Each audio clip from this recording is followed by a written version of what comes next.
이란 전쟁이 좀 길어질 것 같죠? 자, 그런데 언론이 얘기하지 않고 있는 게 있습니다. 이 전쟁의 진짜 목적이 뭐냐? 중국 견제입니다. 이거는 심지어 트럼프를 미워하는 외신들에서도 이걸 제목으로 많이 뽑고 있을 정도거든요.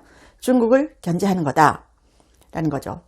자, 트럼프 대통령이 공개적으로 밝히고 있는 것은 핵 프로그램 이 얘기죠. 하지만 궁극적인 목표는 결국에 중국을 견제하기 위한 겁니다. 우선 중동 지역의 질서를 재편하고 정리한 다음에 대중국 견제를 본격화하기 위한 사전 작업인 거죠. 그래서 중국의 에너지 생명선을 끊겠다라는 게 진짜 목적입니다.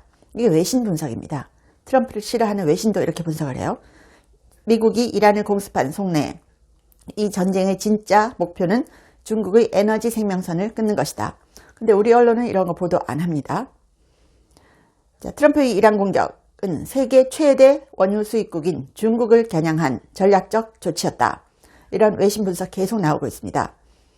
뉴욕 포스트, 영국 텔레그래프 보도에 따르면 자, 트럼프 대통령이 이란을 공격한 것은 중국의 에너지 생명선을 차단하기 위한 계산된 행보라는 평가, 이렇게 분석을 합니다. 자, 보도에 따르면 중국은 필요한 원유의 최대 4분의 3을 해외에서 들여오고 있습니다. 그리고 지난해 이 원유 수입 물량 중 3분의 1이 이란이나 베네수엘라에서 온 그런 원유였습니다. 중국은 미국 제재를 받는 이란산 원유를 국제 시세보다 낮은 가격에 매입해 왔습니다. 이란이 중국에 싼 가격으로 이 기름을 주었다는 거죠. 또 결제 대금 역시 달러 대신 위안화로 지급하면서 자금이 다시 중국으로 환류되는 그런 구조를 유지해 왔습니다. 자, 외신들은 이번 조치로 중국이 베네수엘라, 이란산 저가 원유를 잃을 뿐 아니라 위안화 결제력도 약화될 수 있다. 이렇게 전망을 했습니다. 또 이와 함께 중국과 러시아가 달러를 대체할 기축통화를 구축하려던 시도에도 타격이 있을 것이다. 중국과 러시아가 달러를 대체할 기축통화를 구축하려 했습니다. 근데 이거 이제 안 될 거라는 거죠. 자, 왕이 중국 공산당 이 중앙정치국 위원 겸 외교부장은 러시아 외무장관과의 통화에서 이렇게 얘기했습니다. 이번 공습은 주권국과 국가 지도자에 대한 노골적인 살해이자 용납할 수 없는 행위다. 이렇게 비판을 했습니다. 자, 트럼프 행정부는 파나마 운하 문제를 제기하고 또 베네수엘라 원유를 차단하는 등 이런 조치들을 통해서 중남미 지역에서 중국의 전략적 영향력을 압박해 왔습니다. 외신은 이란에 대한 공습도 그 연장선에 있다. 이렇게 해석을 하고 있습니다. 자, 이에 따라서 중국은 에너지 자립 정책을 강화할 가능성이 큽니다. 중국 정부가 경제사회 발전의 전면적 녹색 전환을 목표로 내세운 2026에서 2035개년 계획, 이것도 역시 에너지 자금률을 끌어올리기 위한 전략이다. 분석 나오고요. 자, 외신은 이렇게 분석합니다. 결국 트럼프 대통령의 목표는 세계 질서를 미국에게 유리하게 재편하는 것이다. 또 동시에 중국 공산당의 영향력을 축소하는 것이다. 중국 공산당 CCP의 영향력을 축소하는 것이다. 이란 공습은 시진핑에게는 에너지 자립을 가속화하는 계기가 될 수 있다. 그러니까 중국의 에너지로 가는 이란과 베네수엘라를 끊어버리는 거죠. 결국은 중국이 목표입니다. 자, 중국은 이란 공격은 국제법 위반이다. 이렇게 얘기를 하고 있습니다. 중국 외교부가 이란 최고 지도자 살해를 강력하게 규탄한다. 라고 했어요. 국제법 위반이다. 자, 마오닝 중국 외교부 대변인이 브리핑을 하면서 이렇게 얘기했습니다. 미국과 이스라엘은 UN 안전보장이사회의 승인 없이 이란의 군사 공격을 감행해서 국제법을 위반했다. 중국은 전쟁 확산이 주변국에 영향을 미치는 것에 대해서 깊은 우려를 표한다. 라고 했고요.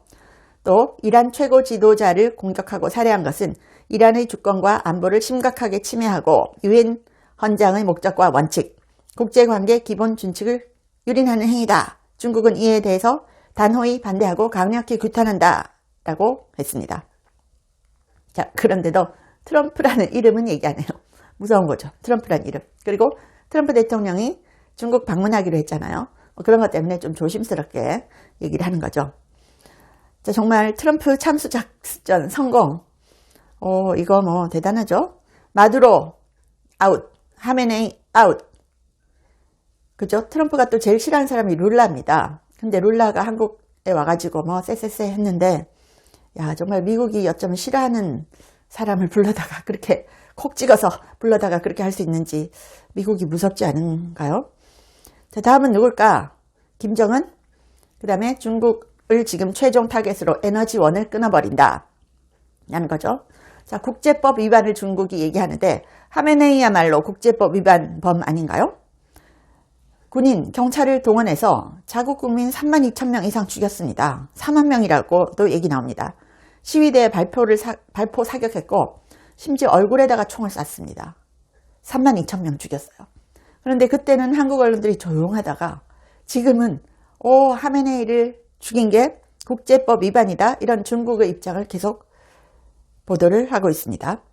그리고 제가 참 희한하다고 느낀 게요, 제가 유심히 한국 방송들이 어떻게 얘기를 하는가 들어보면 꼭 이렇게 해요. 트럼프가 말한 거에 대해서는 트럼프는 이렇게 주장했다라고 해요. 그리고 이란에 대해서는 이란은 이렇게 하기로 다짐했다, 이렇게 얘기해요. 저 깜짝 놀랐어요. 트럼프 대통령은 이렇게 주장했다, 늘 주장했다라고 얘기를 합니다. 표현을 주장했다라고 써요. 근데 이란에 대해서는 이란은 이렇게 하기로 다짐했대요. 어머머, 우리가 언제부터 이란 편이에요? 이란은 이렇게 하기로 다짐했대요. 저는 그 표현, 트럼프는 주장했다, 이란은 다짐했다, 그거 보고 진짜 와, 심각하다 느꼈습니다. 트럼프가 이란을 공격한 목적 몇 가지가 있겠지만 그 가운데 중국의 손발을 잘라내는 것이 가장 중요합니다. 베네수엘라, 이란, 이런 순서로 제거하고 있습니다. 이 두 나라는 석유라는 공통점을 갖고 있죠. 한국의 대중국 경제 관계에도 시사하는 바가 큽니다. 미국의 핵심 이익을 건드리면 얻어맞습니다. 그리고 중국이 뭐 다른 나라의 주권 보호 어쩌고 얘기를 하는데요. 아니, 중국이 대만, 네팔 등에 한 일은 생각 안 하나요? 자, 중국은 오랜 친구 이란 공습에 말로만 중재하고 트럼프가 무서워서 나서지 못합니다. 트럼프 방중을 앞두고 수위를 조절하고 있다는 거죠. 중국은 원래 이란의 오랜 친구를 자처해 왔습니다. 하지만 미국의 이란 공습 후에도 실질적 개입은 피한 채 어디까지나 말에 기반한 외교에만 집중하고 있습니다. 중국은 외교장관급 연쇄 통화를 통해서 중재자 이미지를 부각하면서도 다음 달 예정된 트럼프 대통령의 방중을 의식해서 극도로 신중한 행보를 보이고 있습니다. 무서운 거죠. 트럼프 대통령이 무서운 겁니다. 중국은 2021년 이란과 포괄적 전략 동반자 관계를 맺었습니다. 그래서 에너지 공급부터 공동 군사훈련까지 외교 및 경제 관계를 강화해왔습니다. 하지만 지난해 6월 미국이 이란 핵시설을 공습할 때도 이란과 반미 연대를 구축해온 중국은 뭐라고 했느냐, 지지한다는 외교적 발언만 내놓을 뿐 군사적 지원이라든지 실질적인 개입은 피하고 있습니다. 또 중국은 미국에 대한 비판 강도에 있어서도 철저히 수위를 조절하고 있습니다. 반대, 우려 이런 표현은 하지만 조심하고 있다는 거죠. 그래서 중국이 어떻게 보면 트럼프 대통령이 무서워서 자제력을 발휘하고 있다. 그리고 이란 사태가 미중 외교관계에 부정적인 영향을 미치는 것은 원하지 않는다는 걸 보여주고 있는 거죠. 자, 실제로 중국은 중동 위기가 이달 말 예정인 트럼프 대통령의 방중에 걸림돌이 되거나 미중 간 직접 충돌로 번지지 않도록 관리하는데 부심하고 있다, 이렇게 나옵니다. 미국 블룸버그 통신은 소식통을 이용해서 다음 주에 스콧 베센트 미국 재무장관과 중국 국무원 부총리가 프랑스 파리에서 만난다고 보도를 했습니다. 홍콩 사우스 차이나 모닝 포스트 또 소식통을 인용해서 미중 양국 실무 관계자들이 투자 재개 방안에 대한 구체적인 논의를 시작한다, 이렇게 보도를 했습니다. 자, 트럼프 대통령 지금 하는 일 뭐죠? 중국의 친구들만 때리고 있습니다. 중국의 친구들만 때리고 있습니다. 우리나라는 노선을 어디로 서야 됩니까? 너무나 명백하죠? 진짜 이번에 보면요, 의리라고는 찾아볼 수 없는 중국이에요. 저런 나라만 믿고 거래한 이란, 베네수엘라, 뭐 거의 이용만 당하고 폭망한 거 아닌가요? 미국이 베네수엘라와 이란을 때렸는데 중국이 흔들리고 있습니다. 이란의 우호 세력이자 이란산 원유의 주요 수입국인 중국을 압박하는 효과가 제일 클 겁니다. 이번 공습 중국을 견제하는 거다라는 거고요. 이란은 중국이 주도하는 브릭스와 상하이 협력기구 SCO의 핵심 멤버입니다. 그리고 중국 1대1로 현대판 실크로드죠. 중국 1대1로 프로젝트에서도 중동의 거점 역할을 하고 있던 게 이란입니다. 미국은 그동안 중국과 이란의 원유 커넥션에 주목해온 것으로 알려졌습니다. 지난해 중국은 하루 평균 약 138만 배럴의 이란산 원유를 수입했습니다. 이란의 해상 원유 수출 물량 가운데 80% 이상을 담당하는 최대 구매국이 중국입니다. 중국의 전체 해상 원유 수입에서 이란산이 차지하는 비율은 거의 14%입니다. 그리고 중국 원유 수입량의 약 3분의 1이 호르무즈 해협을 통과합니다. 자, 중국은 이란을 비롯해서 제재 대상 국가에서 저렴한 가격에 원유를 들여와서 제조업 원가 경쟁력을 높여왔죠. 이번에 이란산 원유 공급까지 끊기면 이 전략에 큰 차질을 빚게 될 것으로 보입니다. 이란의 해협 봉쇄 등으로 위험이 커질 경우에 중국이 위험해지죠. 또 중국은 베네수엘라 석유의 최대 수입국입니다. 지난해 해상 원유 수입량 중 약 5%를 베네수엘라에서 수입했다. 그런데 마두로 축출로 이거 역시 사실상 중단된 상태입니다. 미국 싱크탱크 에너지 연구소 IER은 최근 보고서를 냈습니다.